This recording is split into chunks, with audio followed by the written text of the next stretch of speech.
அல்லேலூயா.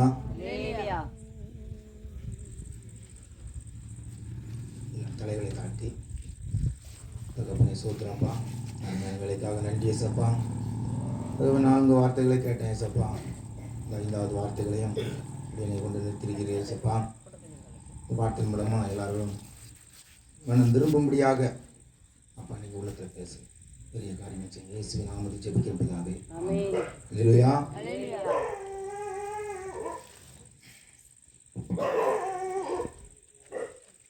யோவான் சுவிசேஷம்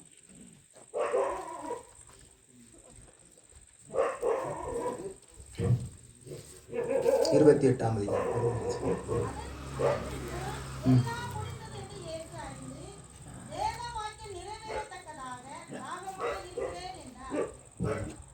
தாகமா இருக்கிறேன் என்று சொல்கிறார். தாகம் என்றால் என்ன? என்ன அர்த்தம்? என்ன அர்த்தத்தில் தாகமா இருக்கிறேன் என்று அவர் சொல்கிறார்? ஆத்மா தாகம். 5வது வார்த்தை ஆத்மா தாகம். நமக்கு எவ்வளவோ ஆண்டவர் அற்புதங்களையும் அதிசயங்களையும் செய்து கொண்டிருக்கிறார். அவருக்காக நம்ம ஏதாவது செய்திருக்கிறோமா? நினைச்சு பாருங்க. நம்ம தேவைகளை ஆண்டவர் ஒவ்வொரு நாளும் சந்தித்து கொண்டு இருக்கிறார். நமக்கு என்ன வேணுங்கிறது அவருக்கு தெரியும். நம்ம கேட்டா ஏசப்பா நமக்கு கொடுக்குறாங்க. நோயிலிருந்து சிலருக்கு நோயெல்லாம் பார்த்தெல்லாம் கொடூரமான நோய், அவங்களுக்கெல்லாம் ஏசப்பா இலவசமாக சுகம் கொடுக்குறாங்க. ஆனால் அந்த நோயெல்லாம் சுகமான பிறகு ஆண்டவருக்காக நம்ம ஏதாவது ஒன்று செய்கிறோமா? அதை சொல்லி மற்றவங்களுக்கு சொல்லி அவங்களுக்கு உள்ளத்தில் ஏதாவது சுவிசேஷமாக நம்ம ஏதாவது அறிவிக்கிறோமா? நினச்சி பாருங்க. இன்னைக்கு பாருங்க, எந்த இடத்துக்கு நம்ம வியாபாரத்துக்கு போகிறேன், நீ வியாபாரத்து தான் போகிறேன், ஆனால் நான் போகிற இடத்துல சுவிசேஷம் சொல்லிக்கொண்டே தான் நினச்சிவேன். எனக்கு ஒரு நல்ல வாய்ப்பு பேசப்ப கொடுத்துருக்குறாங்க. எல்லாத்தையும் நல்லா ஃப்ரீயாக பேச வைப்பேன். ஆனால் ஆண்டவரை பற்றி நான் சுவிசேஷம் சொல்லுவேன். அவங்க வீட்டில் ஒரு கஷ்டம் வேதனையை பார்க்கும்போது எனக்கு ஒரு தாகம், இவங்களுக்கு சொல்லணும் அப்படின்னு சொல்லி சிலவங்க கண்ணீர் வடிச்சிருவாங்க. நான் சொல்லும்போது இப்படிலாம் இருக்கிறீங்களேயா, இவ்வளவு ஒரு இருளா இருக்கில்லையா, ஆண்டவரை தேடுங்க, எழுச்சித்துக்கு வாங்க அப்படின்னு சொல்லுவேன். ஆனால் சிலவங்க கேட்டு என்ன வந்துருமா, திடீர்னு ஒரு வார்த்தைகளை விடுவாங்க. சொல்லும்போது விடுவேன். ஏம்மா சொல்லக்கூடிய கடமை சொல்லுதாம்மா, அதுக்கு மேலே உங்கள் விதையை, ஆமாம் விதையை போடக்கூடியதுதான் நம்ம கடமை, சொல்லக்கூடியதான் நம்ம விருப்பம், கேட்காத அவங்க விருப்பம். அப்படிதானே? நமக்கு சொல்லக்கூடிய கடமை இருக்குது, அப்படிதானே? ஆமாம். நம்ம ஆண்டவருக்கு ஏதாவது ஒரு காரியம் செய்கிறோம். இன்னைக்கு என்னுடைய மனைவி ஜெபிக்கும் போது இன்னைக்கு நான் விடுதலை பெற்று இன்னைக்கு பாருங்க, குடினா சொன்ன மாதிரி என்னாலே முடியாது, குடியே விடுறதுக்கு வாய்ப்பே இல்லை. நான் அப்படிப்பட்டவன் தான். புயலை இருக்கு பாருங்க, அது என் பாக்கெட்டில் 2 பாக்கெட் வச்சுருப்பேன், புயலை, கணேஷ் புயலை. ஆமாம், அதை என்னென்னா என் வாழ்க்கை அப்படி தான் கடைசி வரைக்கும். இதெல்லாம் நம்ம எங்கே தூக்க போகிறோம், நீ சொல்லிட்டு கிடக்கா அப்படிமே, நீ ஒரு நாள் சுவிசேஷம் சொல்லுவா அப்படின்னு என் மனைவி சொல்லுவான். நான் அதை சொல்லுவேன், நீ நினைக்கலாம் நடக்கிற மாதிரியா இருக்கேன் நான், எப்படி? அப்படி ஆண்டவரால் முடியாதது ஒன்றுமே இல்லை. ஆமாம், ஒரு நாள் அப்படி தான் சொல்லிட்டு நான் என்ன செய்தேன் தெரியுமா, பார்த்தேன், பரலோகம்னு ஒயாமல் சொல்லுதாரு. என்ன பரலோகம், எல்லாரும் பரலோகம் நம்ம தான் பிடிக்கிறோம், ஜாலியாக இருக்கோம், இதுதான் ஜாலியாக இருக்குமே அப்படின்னு சொல்லிட்டு நான் நினச்சி ஒரு நாள் படுத்திருக்கேன். ராத்திரி ஒரு சொப்பனம் ஆண்டவர் எனக்கு தந்தார். சொப்பனத்தில் எப்படின்னா, அது ஒரு பச்சையாக இருக்குது, மேலே பச்சையாக இருக்குது, பச்சையில் நான் பச்சை இலை இந்த இப்படி கிடக்கிற இடத்துல பச்சையாக இருக்குது பார்த்துடுங்க. பச்சை இருக்கிற இடத்துல அந்த இடத்துல என்ன செய்ய தெரியுமா, தண்ணீர் மாதிரி அப்படி ஊடல அப்படி அழகாக வருது. இந்த 2 பக்கமும் அப்படி அந்த ஒரு வெட்டை கூட கிடையாது, அவ்வளோ ஒரு பச்சையாக இருக்குது. அது கூடல ஒரு ஆறு மாதிரி சின்னதாக ஒரு நதி மாதிரி ஓடி வருது. அதில் என்ன செய்தான் தெரியுமா, இது தண்ணி எப்படி இருக்குன்னு பார்த்து கோரி குடிக்கும்போது பார்த்தேன்னா தெவிட்டாத ஒரு அமுதம், தெவிட்டாத அமுதம். இந்த பாலும் தேனும் சொல்லுவாங்கல்ல, இதை வயிற்றுக்கு குடிக்க சொப்பனத்தை பிடிச்சேன். வயிற்றுக்கு பிடிச்சிட்டு என் மனைவிக்கு ஒரு சொம்பு நிறைய கோரி கொண்டு கொடுத்துட்டு 2 பேரும் வயிற்றுக்கு பிடிச்சாங்க. அப்போதான் இந்த தெவிட்டாவது அமுதம் நான் குடிச்சம்மா அப்படின்னு சொல்லி என் மனைவிட்ட மறுநாள் இந்த சொப்பனம் மூலமா என் மனைவிட்ட சொன்னேன். ஏம்மா அது தெவிட்டாத நீ எப்படி குடிச்சா? உண்மையிலே நான் குடிச்சேன் சொப்பனம் மூலமா, தெவிட்டாத ஒரு அமுதம். அல்லேலூயா. நான் அப்பந்தான் ஆண்டவருடைய உணர்வுல எனக்கு கொஞ்சம் தட்டுப்பட்டுச்சு. எப்பா நம்ம கண்ணாலே பார்த்துட்டேனே ஏசப்பா அப்படின்னு சொல்லிட்டு எனக்கு கொஞ்சம் வாரம் அழுத்தி கொண்டே இருந்தது. ஒரு நாள் திடீரென்னு கொரோனாவுக்கு முன்னால் படுத்திருக்கேன். திடீர்னு என்ன செய்யுது, மடிஞ்சு விழுதாங்க. மடிஞ்சு விழுதாங்க. என்ன திடீர்னு மரணம் நிறைய குமிச்சு போட்டிருக்கு. இதை பார்த்த உடனே நான் அப்படியே கடந்து என் மனைவிக்கு தெரியும், ராத்திரி முழங்கால் போட்டு அழுதேன். ஆண்டவரே என்ன நடக்கேசப்பா அப்படின்னு சொல்லி அழுதுட்டு ஜெபம் பண்ணிட்டு ஒரு மணி நேரம் இருக்கும் ஜெபம் பண்ணிட்டு படுத்திருக்கேன். ரெண்டாவது என்ன செய்யுது தெரியுமா, அடுத்தால கிழக்கு இருந்தே ஒரே புகையாக வருது. ரெண்டாவது அழுது கிழக்கு இருந்து புகையாக வருது. என்ன அப்படி புகையாக இருக்கு அப்படின்னு சொல்லிட்டு பார்த்தா குண்டு வீசுதாங்க. குண்டு துப்பாக்கி சூடு நடக்குது, அழிவு நடந்து கொண்டு இருக்கு. ரெண்டாவது ஆண்டவர் எனக்கு வெளிப்படுத்தினார் எதுக்காக இது அப்படின்ட்டு. அப்போ நான் அதை பாரத்தோட ஜெபம் பண்ணேன். ஏசப்பா எந்த அழிவும் வரக்கூடாது ஏசப்பா உடைய தேசத்துக்கு அப்படின்னு சொல்லி நான் அப்படியே ஜெபம் பண்ணேன். திடீர்னு ஒரு நார்மலாக தான் ஜெபம் பண்ணேன். ஜெபம் பண்ணிட்டு என் பாட்டுக்கு போயிட்டேன். பாருங்க, கொரோனா அதிகரிச்சு நம்ம இந்தியாவில் ஒருத்தரும் பிழைக்க முடியாது அப்படின்னு சொல்லி ஒரு ஆள் சொல்லுது.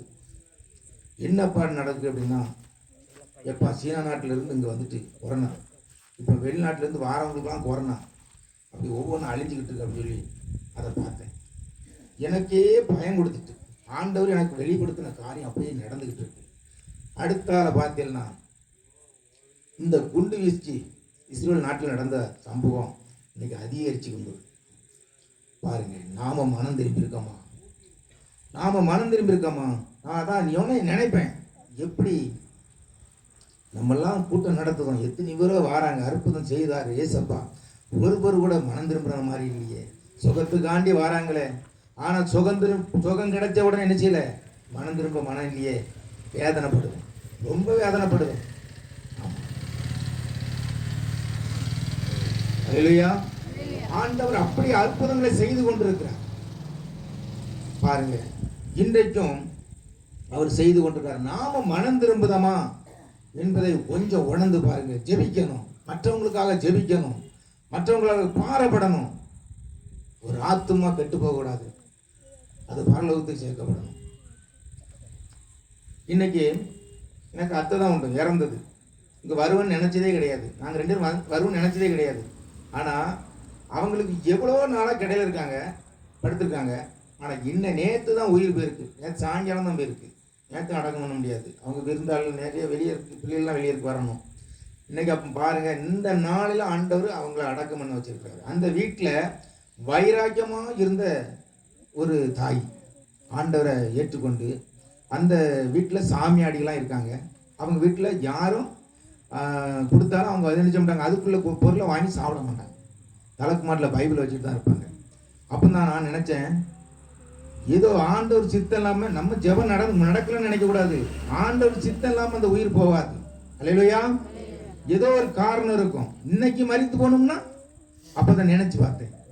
அப்போ தான் அவங்க மரித்தாலும் ஆண்டவரோட இன்னைக்கு உயிரோடு இருப்பாங்க. அல்லேலூயா. அப்படிதான் நான் நினைச்சேன். இடையிலே கிடந்தாலும் இன்னைக்கு அவங்க உயிரோடு தான் இருக்காங்கன்னு சொல்லி நான் விசுவாசத்தோட இருந்தேன். அல்லேலூயா.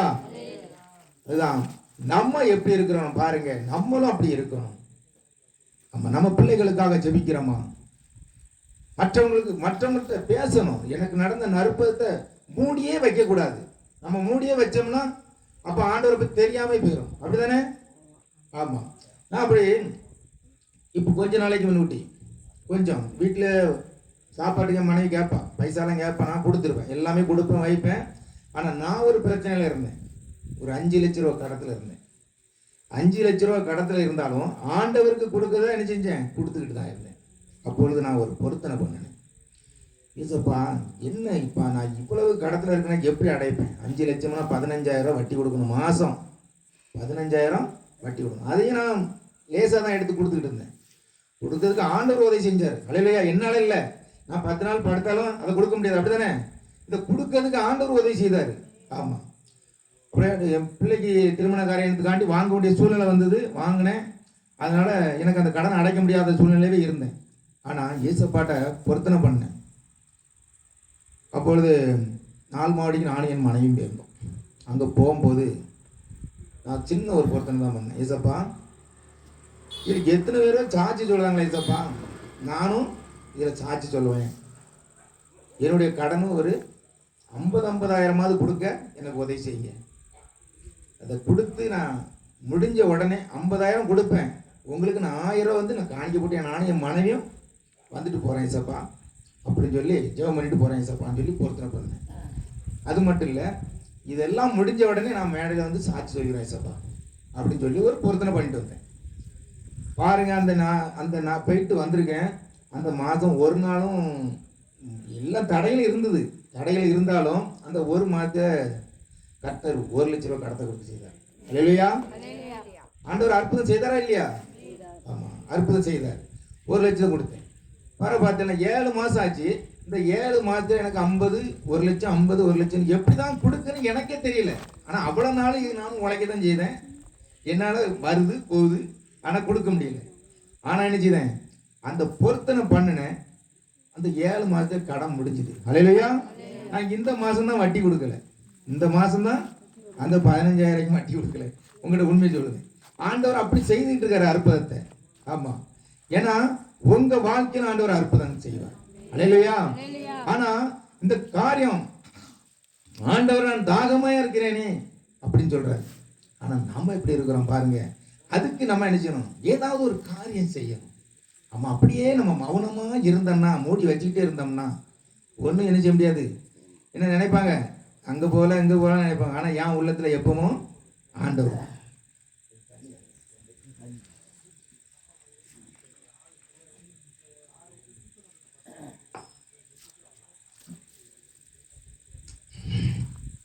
அப்படிதான் ஏசப்பாவை எப்பவும் மனதில் வச்சுக்கிட்டே தான் போவேன். எத்தனையோ இடத்துல பார்த்தீங்கன்னா ஆபத்துகள் நடக்கும்.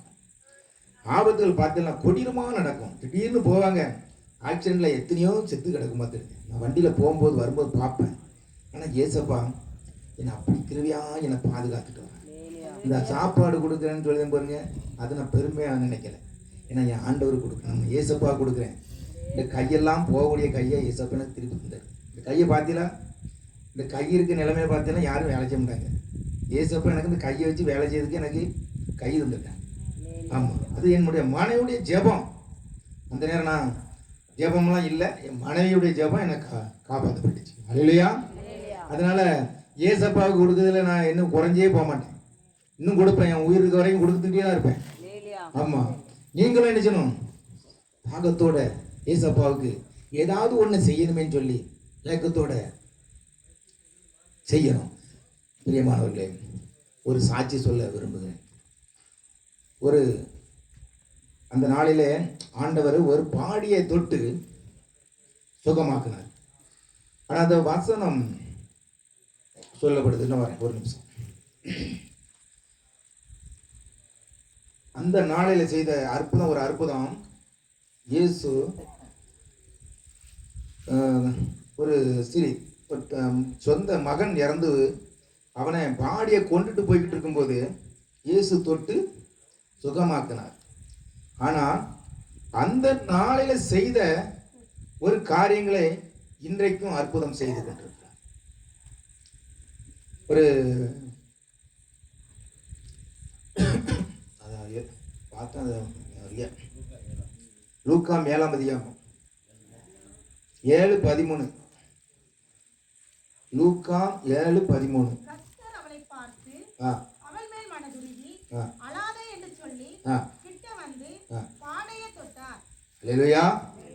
பாடையை தொட்ட உடனே அந்த வாலிபன் என்ன செய்தான், எந்திரிச்சு உட்கார்ந்து பேச தொடங்கினான். அல்லேலூயா. அவன் பேச தொடங்கினான். அந்த வாயுடைய மனது உருகி அவன் அழுவதை பார்க்க அவரால் முடியலை. அவர் மனது உருகி, ஒரு தாய் பெத்த தாய் அழுதாலும் சரி, ஒரு மனுஷன் கசந்து அழுந்தாலும் சரி, அவர் மனது உருகி நமக்கு அற்புதம் செய்கிறவர். அல்லேலூயா. எந்த நிலையில இருந்தாலும் நமக்கு அற்புதம் செய்கிறவர். அல்லேலூயா. அந்த வாடிய தொட்டு ஆண்டவர் சுகத்தை கொடுத்தார், அந்த வாலிபனை பிழைக்க செய்தார். அதே போல ஒரு சகோதரி மகனும் தாயும் தான் இருந்தாங்களாம். அப்பொழுது மகன் என்ன செய்தான் தெரியுமா? அவன் வாகனத்தில் போய் கொண்டிருக்கும் போது ஆக்சிடென்ட் ஆகி அவன் ஒரு சைடு இழந்துட்டான். ஒரு சைடு பூரா இழந்து கருத்துட்டு உடம்பெல்லாம் கருத்து சுயநிலை இல்லாமல் ஆயிட்டான்.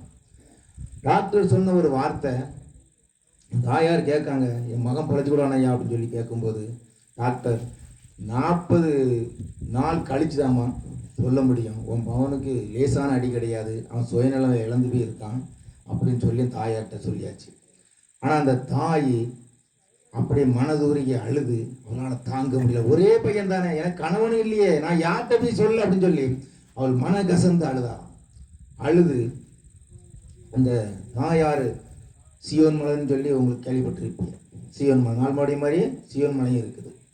அந்த இடத்துல போய் இந்த நம்ம இருந்தாலும் சரி போனாலும் சரி சொல்லிட்டு 3 நாள் தண்ணி குடிக்காமல் அழுதுருக்காங்க. இந்த தாய் அழுது அவருடைய வேதனையை சொல்ல முடியலை, கண்ணீர்லாம் வத்தி போச்சு. தண்ணி கூட குடிக்காம அந்த சோர்ந்த நிலைமையில அந்த வாசல்ல படுத்து கிடந்திருக்கு. என் மகன் எப்படியாவது பிழைக்கணும் ஆண்டவரேன்னு சொல்லி அந்த ஆண்டவரோடு சேர்ந்து அழுது, ஆண்டவர்கிட்ட முறையிட்டு அழுது அந்த பாத படியில, அந்த ஆலயத்தின் இந்த படியில படுத்து கிடந்து அழுதுருக்காப்புல. அப்பொழுது அங்கே இருக்கவங்க விசாரித்து பார்க்கும்போது, என்ன மயக்கத்தில் கிடந்த மாதிரி இருக்காங்க இந்த அம்மா அப்படின்னு சொல்லி எழுப்பி தனி தொழிச்சு கேட்கும்போது, மகன் இந்த சூழ்நிலையை கண்டு அந்த அவர்களுக்காக ஜெபம் பண்ணினாங்களாம். அங்கே இருக்கவங்க எல்லாரும் பாரப்பட்டு கண்ணீர் வடித்து ஜெபம் பண்ணாங்களாம். 3 நாள் கழிந்தது. அந்த தாயார் எப்படியும் பிழைக்க மாட்டான், நம்மளை விட்டுட்டு போயிடுவான், நம்ம என்ன செய்ய அப்படின்னு சொல்லி அதில் ஒரு எண்ணெய் பாட்டில் இருக்கும், அங்கே கொடுப்பாங்க. அந்த பாட்டிலை வாங்கிட்டு இந்த தாயார் வந்துட்டு இருந்தாங்க. வீட்டுக்கு போகல, நேரம் பையனை பார்க்க தான் போனாங்க. அங்கே நடந்த அற்புதம் என்ன தெரியுமா? அந்த இடத்துல எந்த இடத்துல இருந்தானோ அதே இடத்துல உட்கார்ந்து இருந்தானோ. அல்லேலூயா. 3 நாள் கழிச்சு அந்த வாலிபன் உட்கார்ந்து இருந்தான். மரித்து போயிடுவான்னு நினைச்ச அந்த வாலிபனுக்கு ஆண்டவர் விடுதலை கொடுத்திருக்கிறார். அல்லேலூயா. எப்படியாப்பட்ட அற்புதம் பாருங்க. ஆண்டவர் செய்கிறத எப்படி இருந்தாலும் ஆண்டவர் அற்புதம் செய்ய முடியும். அல்லேலூயா. அவர் மன உருக்கத்தின் தேவன். அன்றைக்கு செய்த அற்புதம் இன்னைக்கு செய்து கொண்டிருக்கிறார். நாம இன்னைக்கு உணர்ந்து கொண்டிருக்கிறோமா? நாம மனம் திரும்பி இருக்காமா? உணர்ந்து பாருங்க. எத்தனையோ நீதிமான்கள் அழிந்து கொண்டிருக்கிறாங்க. அதை சில நேரங்கள் நினைப்பேன், நீதிமான்கள்லாம் அழிந்து கொண்டிருக்கிறாங்க. நம்ம எப்படி பெரிய பெரிய ஊழியக்காரங்கள்லாம் அழிஞ்ச பிறகு நம்ம எப்படி? அதுக்கப்புறம் ஊழியர்கள் எழும்பணும். வைராக்கியமா ஜெபம் பண்ணுங்க, எழும்புங்க. ஆண்டவர் சிந்தின ரத்தத்துக்கு நம்ம என்ன செய்ய போறோம் நினைச்சு பாருங்க. ஏதோ நம்ம குடும்பம் வாழ்ந்து கொண்டே இருக்கலாமா? பணம் இன்னைக்கு அநேகர் பணம் வந்த உடனே பார்த்தீங்கன்னா அவனுக்கு கோட்டு தான், பீடி தான், சிகரெட்டு தான், காலுக்கு மேல கால் போட்டு பந்தா. ஆண்டவர் நினைச்சு பார்த்தா தவிடுபடியா ஆயிப்போம். அல்லேலூயா. இன்னைக்கு எத்தனையோ ஜனங்களை பார்க்க மரித்து கொண்டு அநேக ஜனங்கள் திடீர்னு மரணத்தை பார்த்து கொண்டிருக்கேன். ஆமா, வைராக்கியமா இருக்கிற கிறிஸ்துவர்களுக்கு இன்னைக்கு எத்தனையோ பிள்ளைகளுக்கு விடுதலை கொடுத்து கொண்டிருக்கிறார். அல்லேலூயா. அவர்கள் சோர்ந்த நிலைமையில இருந்தாலும் ஆண்டவர் விடுதலை கொடுத்து கொண்டிருக்கிறார். அல்லேலூயா. எப்படியாப்பட்ட நேரத்திலையும் ஆண்டவர் விடுதலை கொடுத்து கொண்டிருக்கிறார். அல்லேலூயா. அற்புதம் செய்கிற தேவனை நாம் என்ன செய்யணும்? அதிசயமா நம்ம என்ன செய்யணும்? ஏதாவது ஒரு காரியங்களை செய்யணும்னு சொல்லி என்ன செய்யணும்? வைராக்கியமா எழும்புங்க. நம்ம உள்ளத்துல யாருக்காவது ஒரு ஆளுக்காவது சுவிசேஷம் சொல்லுங்க. எங்க போனாலும் சரி, யாருக்காவது ஒரு வாய்ப்பு கிடைச்சா சொல்லுங்க. ஒரு ஆளுக்கு சொல்லுங்க போதும். நீங்க ரொம்ப பேருக்கெல்லாம் சொல்ல வேண்டிய அவசியம் இல்லை. உங்களுக்கு நடந்த சம்பவத்தை சொல்லுங்க. ஆண்டவர் அற்புதம் இன்னும் செய்வார். அல்லேலூயா. ஒரே ஒரு பாட்டு படிச்சு நிறைய பேர்லாமா?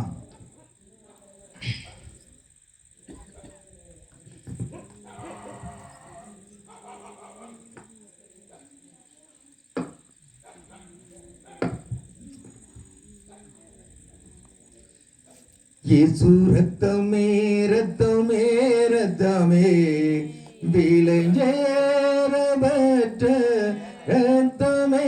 இயேசு ரத்தமே ரத்தமே ரத்தமே விலையேறப்பட்ட ரத்தமே. குற்றமில்லா பரிசுத்த ரத்தமே, குற்றமில்லா பரிசுத்த ரத்தமே. ரத்தமே மகா கொடூர பாவங்கள் கழுவிடும் நம் இயேசுவின் ரத்தமே மகா கொடூர பாவங்கள் கழுவிடும் நம் இயேசுவின் ரத்தமே மகவியாகுல வேதனையால் வேறுவை ரத்தமாய் வெளிவந்ததே மகவியாகுல வேதனையால் வேறுவை ரத்தமாய் வெளிவந்ததே இயேசு ரத்தமே ரத்தமே ரத்தமே இயேசு ரத்தமே ரத்தமே ரத்தமே இளையேறப்பட்ட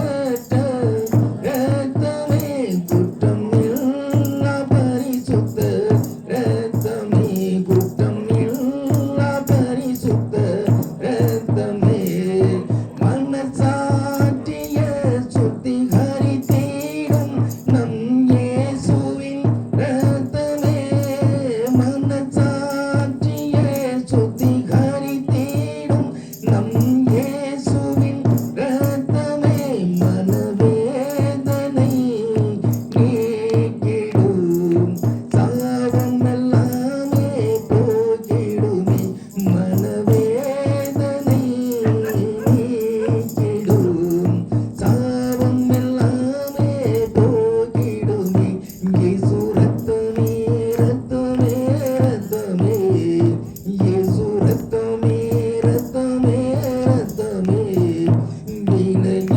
விலையேறப்பட்ட ரத்தமே குற்றம் இல்லா பரிசுத்த ரத்தமே குற்றம் இல்லா பரிசுத்த ரத்தமே மகா பரிசுத்த சலமதில் சேர்த்திடும் நம் இயேசுவின் ரத்தமே மகா பரிசுத்த சலமதில் சேர்த்திடும் நம் இயேசுவின் ரத்தமே மக பிரதான ஆசாரியராய் நமக்கு முன் சென்று பரிசுத்தரே மக பிரதான ஆசாரியராய் நமக்கு முன் சென்று பரிசுத்தரே இயேசு ரத்தமே ரத்தமே ரத்தமே இயேசு ரத்தமே ரத்தமே ரத்தமே விலையேறப்பட்ட ரத்தமே இயேசு ரத்தமே ரத்தமே ரத்தமே விலையேறப்பட்ட ரத்தமே குற்றம் இல்லா பரிசுத்த ரத்தமே குற்றம் இல்லா பரிசுத்த ரத்தமே அல்லேலூயா இந்த வார்த்தையை தேவனதாமே ஆசீர்வதிப்பார்.